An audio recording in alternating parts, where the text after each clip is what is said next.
press release kita sudah dibagikan, atau mungkin akan dibagikan dalam waktu dekat ini.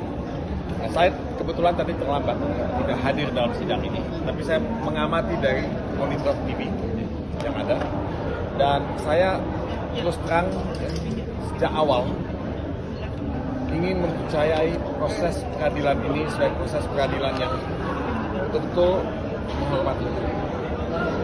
Tapi kalau kita menyimak ya, sejak awal, malah sebelum penetapan tersangka oleh KPK, kita sudah mencium bau-bau politik. Nuansa politik begitu kental dalam kasus Hasto Kristianto. Saya kadang-kadang berpikir, loh kenapa kasus yang nuansa politiknya ini diprioritaskan oleh KPK untuk disidangkan? Seharusnya KPK punya prioritas yang lain, di mana banyak sekali kasus-kasus korupsi yang bisa disidangkan lebih awal. Nah, ini artinya apa? Ada kepentingan politik ya, yang bermain dalam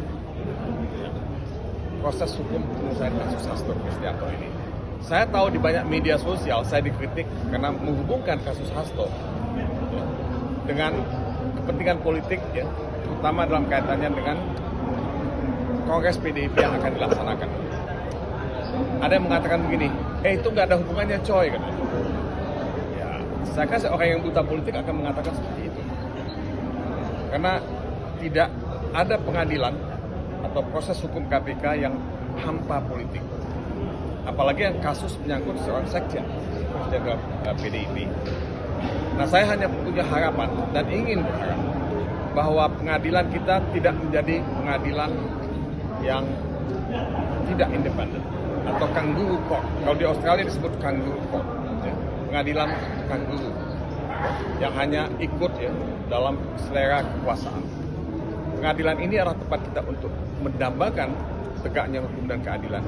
Mudah-mudahan majelis hakim ya, betul-betul terpanggil hati nuraninya melihat kasus ini dan akan menjatuhkan putusan yang seadil-adilnya.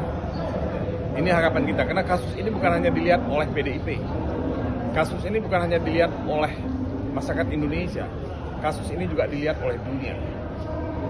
Bagaimana sebuah partai politik yang besar, seorang sekjen ya, itu diadili, ya, diproses hukum dengan bukti-bukti yang menurut Saudara Febriansah yang sudah melakukan kajian ya, itu bukti yang salah dan pembacaan bukti yang salah. Nah, kalau buktinya, datanya buktinya salah dan pembacaannya juga salah, ya dakwaannya juga salah. Nah, apakah ada basis yang kuat untuk menyeret kasus ini ke pengadilan? Menurut saya tidak. Kasus ini diseret semata-mata lebih karena muatan-muatan politik yang ada dalam kasus ini begitu luar biasa gitu.